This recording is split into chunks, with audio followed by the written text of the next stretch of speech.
Saviez-vous qu'un simple regard peut briser un mariage de 10 ans en moins de 24 heures?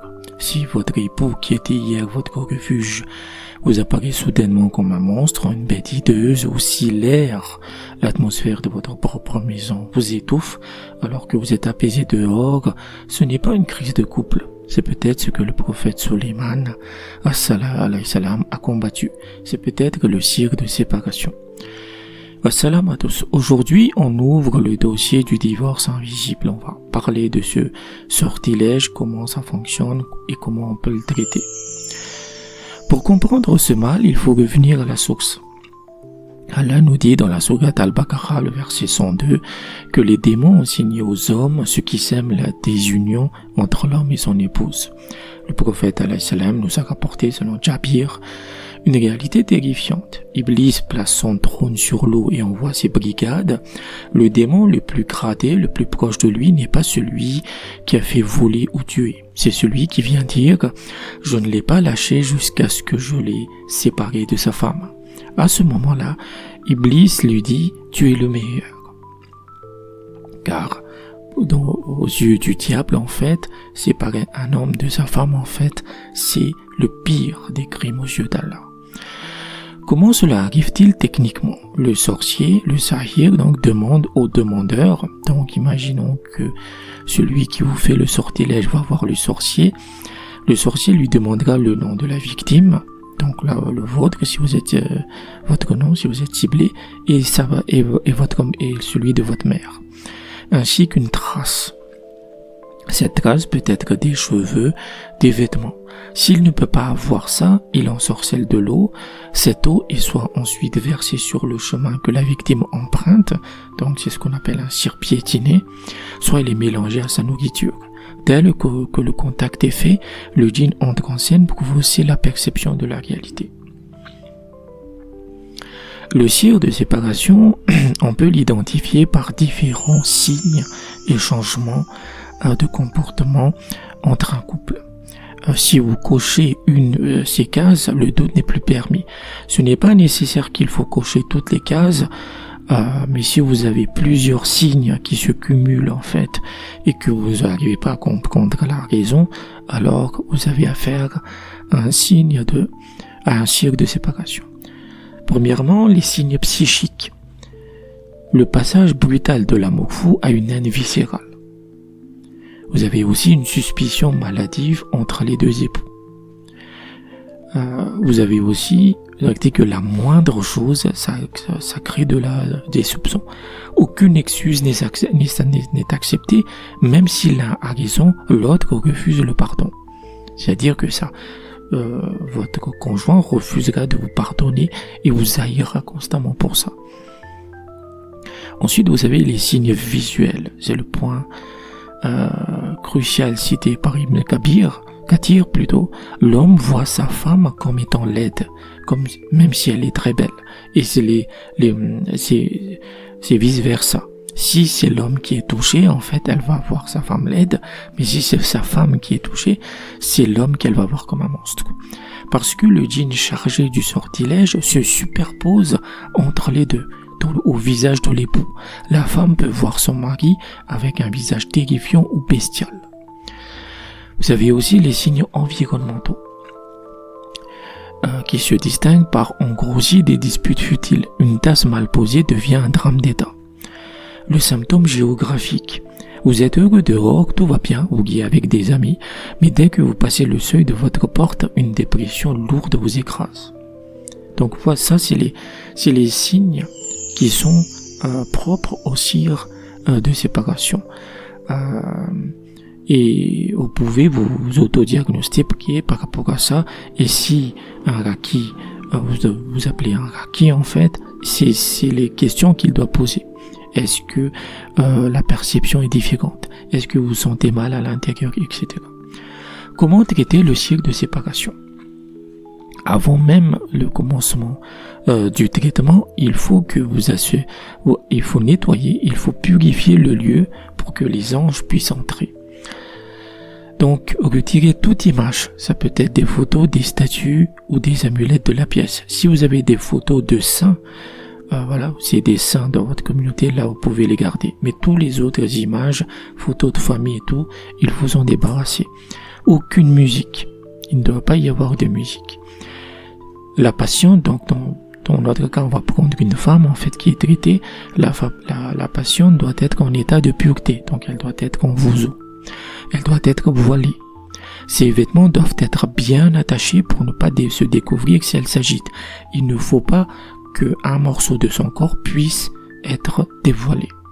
Impératif, c'est obligatoire, un muharram, donc un tuteur légal, doit être présent. On ne traite jamais une femme seule. On diagnostique en posant les questions. Vois-tu ton mari laid? As-tu des cauchemars? Ressens-tu une gêne pendant l'intimité? Ces questions, vous devez les poser selon les critères du CIR de séparation qu'on vient de discuter. N'hésitez pas à prendre le temps pour poser autant de questions que possible pour confirmer le diagnostic. Important. Vous pouvez faire ce diagnostic plusieurs fois. Vous faites une séance, vous dites si ça marche pas très bien, vous vous sentez pas à l'aise, en sachant que comme il y a un CIR, en fait, le diagnostic sera bloqué. On va essayer grosso modo, on va essayer de vous emmerder en fait. Le CIR va essayer de vous bloquer. Donc, si vous sentez que vous n'êtes pas assez à l'aise, etc., refaites une séance en vous purifiant davantage. Par exemple, en faisant une sadaka au préalable. Ensuite, vous avez la première étape, donc c'est le diagnostic. Voilà. Maintenant que vous êtes sûr que c'est un CIR de séparation, vous avez le traitement lui-même.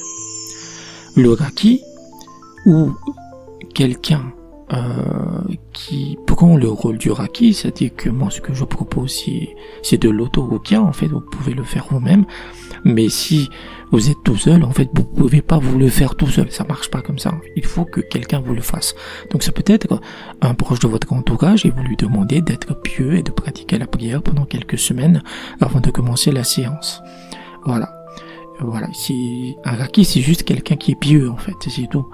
Le raki pose sa main sur la tête du patient et récite fermement à l'oreille les textes suivants. Notez-les, les textes sont longs en fait, les invocations sont longues, et moi je vous donne juste le résumé, mais sans doute je les mettrai plus tard dans l'article sur Patreon avec vraiment, parce que c'est principalement des versets du Coran en fait. Donc les textes suivants. Al-Fatiha, Al-Baqarah, les versets 1 et 3, Alif Lam Mim jusqu'à Al-Muflihun. Al-Baqarah toujours. Donc, premièrement, Al-Fatiha. Deuxièmement, Al-Baqarah, verset de 1 à 5. Ensuite, Al-Baqarah, le verset 102. C'est le verset principal de la séparation, à répéter plusieurs fois. Surtout le passage Fayat Allahumma minhumma mayun fagikun kunnabi, etc. C'est ce verset-là. Vraiment, vous le répétez énormément. Ensuite, Al-Baqarah, verset 163 à 164, qui commence par Wa ilakum illahun wahid. Ensuite, Ayat al-Kursi, donc le verset du trône en fait, qui se trouve autour de Baqarah 255. Tout ça c'est une fois, sauf le verset 102. Ensuite, après le verset du trône, de nouveau Al-Baqarah, verset 285 à 286 qui est la fin de la sourate. Ensuite, vous avez la sourate Al-Imran. Al-Imran, verset 18 à 19, qui commence par Shahidallahu amma annahu. Ensuite, vous avez la sourate Al-Araf, verset 55 à 56, qui commence par Inna Rabba Abbakul Mullahu. Ensuite, de nouveau la sourate Al-Araf, verset 117 à 122, qui est l'histoire de Moïse contre les sorciers avec les serpents et les cordes. Répétez ces versets 117 à 22 de la sourate Al-Araf plusieurs fois, qui commence Wal-Ulkiya as-Saharatul Sajidin. Ça commence par ça. Ensuite, la sourate Yunus, très puissante aussi celle-là. Le verset 80 à 82. Répétez, Inna Allah sayubtirullah, Allah l'annulera. Grosso modo, le verset dit, Allah va l'annuler. Allah va annuler le sortilège. Ensuite, la sourate Taha, la sourate Taha, le verset 69, qui commence par Walla yulfiul as-sayyiqul haythu sa'ata. Ensuite, la verset Al-Mu'minun, verset 115 à 118. Ensuite, la sourate As-Safat, verset 1 à 10, pour brûler les démons volants. Ça concerne le pauvre. Voilà. On combat les démons. Ensuite, la sourate Al-Akhaf, verset 29 à 32. Ensuite, verset Ar-Rahman, pas Al-Imran, verset Ar-Rahman, verset 33 à 36. Ensuite, la sourate Al-Hashr, verset 21-24. Et ensuite, sourate Al-Jinn, verset 1 à 9. Voilà. De toute façon, je mettrai les listes dans l'article sur Patreon et vous aurez aussi directement les versets et vous devez tout réciter. Oui, la séance est longue. C'est une séance très longue. Ensuite, une fois que vous avez terminé tous ces invocations, tous ces versets, vous récitez Al-Ikhlas, donc Al-Awad, Al-Falaq et Al-Nas. Insistez surtout sur Al-Falaq et Al-Nas. Voilà.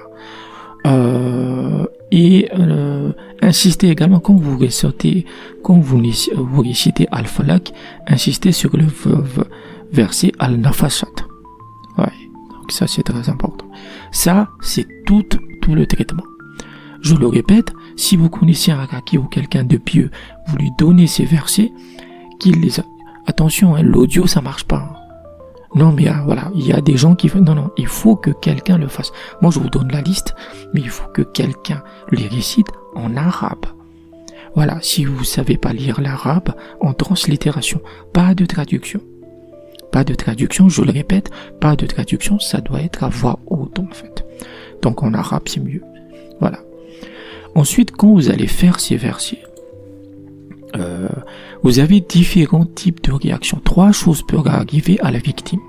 Soit pendant la séance, pendant la ruqya, soit après.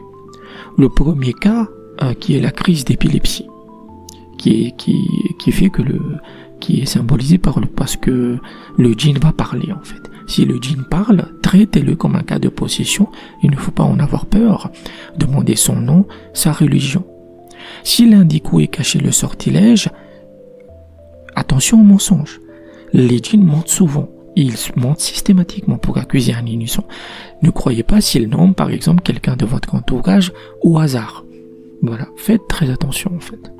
S'il dit vrai sur l'emplacement et qu'on retrouve l'objet, parce que vous avez été ensorcelé par quelque chose, donc l'objet ensorcelé, on lit les versets de Moïse de la sourate Al-Araf 117 à 122, Yunus 80-82 et Taha 69 sur de l'eau.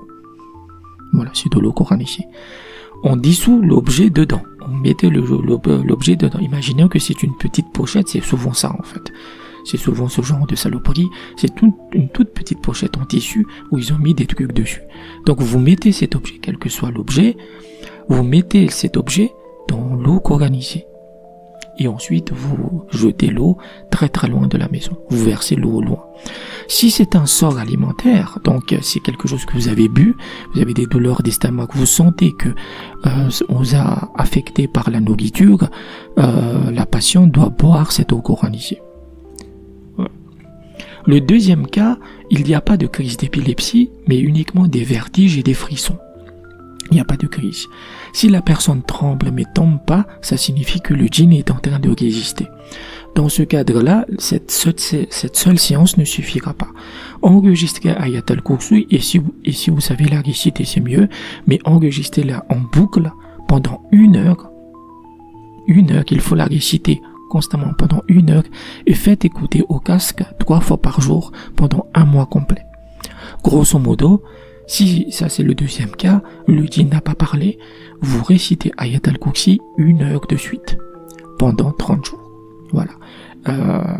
Ça, vous pouvez le faire en audio. C'est plus, voilà, vous pouvez le faire. Mais toujours en arabe, hein, comme je l'ai dit. Troisième cas, aucune réaction. C'est rare, hein, mais ça peut être possible. Si les symptômes sont là, mais que la lecture ne fait rien, la prescription, c'est que le sortilège est très très ancien ou très puissant, et il faut vraiment le désencrasser. Il faut vraiment le dégeler, en fait. Donc, dans ce cadre-là, la prescription, c'est écouter Sourate Yasin, Ad-Dukhan et al-jinn 3 fois par jour. Ensuite, faire beaucoup d'istighfar 3 fois par jour pendant un mois. Moi, je recommande un mois. Ensuite, faire beaucoup d'istighfar 100 fois et dire la hawla wa la quwwata illa billah 100 fois quotidiennement aussi pendant un mois. Faire aussi beaucoup de sagada pendant ce même mois. Des gros montants, même si le meilleur est de dédier un sacrifice de mouton pour Maulana Hamza qui permet de se protéger contre de nombreux types de malheurs. Après la séance et le traitement, donc, vous avez eu des résultats, vous avez été traité et, par la grâce d'Allah, Inch'Allah, vous serez guéri. Une fois guéri, ne criez pas victoire. Le sorcier peut recommencer s'il l'apprend. Gardez le silence. Ça, c'est vraiment une tare chez les gens. Ils disent tout aujourd'hui. Ils exposent énormément leurs informations. Gardez le silence. Et pour vous protéger, faites des prières en groupe, donc la jama, autant que possible, c'est-à-dire aller constamment à la mosquée. Pas de musique. N'écoutez pas de musique. Ensuite, soyez constamment en ablution et ayat al-kursi avant de dormir. Vous devez aussi dire Bismillah à chaque action et dire 100 fois après la prière du Fajr, La ilaha illallah wa la sharika lahu. Ce combat est réel, il est intense, il est long. Et donc, est-ce que vous avez déjà ressenti ce genre de présence là-dessus, certaines inexplicables vis-à-vis de votre conjoint? Si vous avez simplement des rêves qui vous questionnent, ma première interprétation reste gratuite, le lien est en description. Mais si vous suspectez une atteinte occulte profonde et que vous voulez apprendre le contrôle, je vous propose désormais une consultation diagnostique et plan d'action. Soyons clairs, je ne suis pas un raki qui fera le travail à votre place, je suis votre conseiller spirituel. Je vous aide à distinguer le psychologique du mal occulte et je construis pour vous un protocole de self-care sur mesure.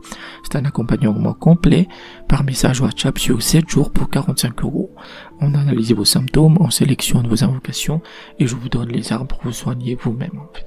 Attention, je ne suis pas médecin, mes conseils sont strictement spirituels. Pour réserver votre diagnostic ou rejoindre le Patreon, tout est dans la description. Prenez soin de vous. Assalam.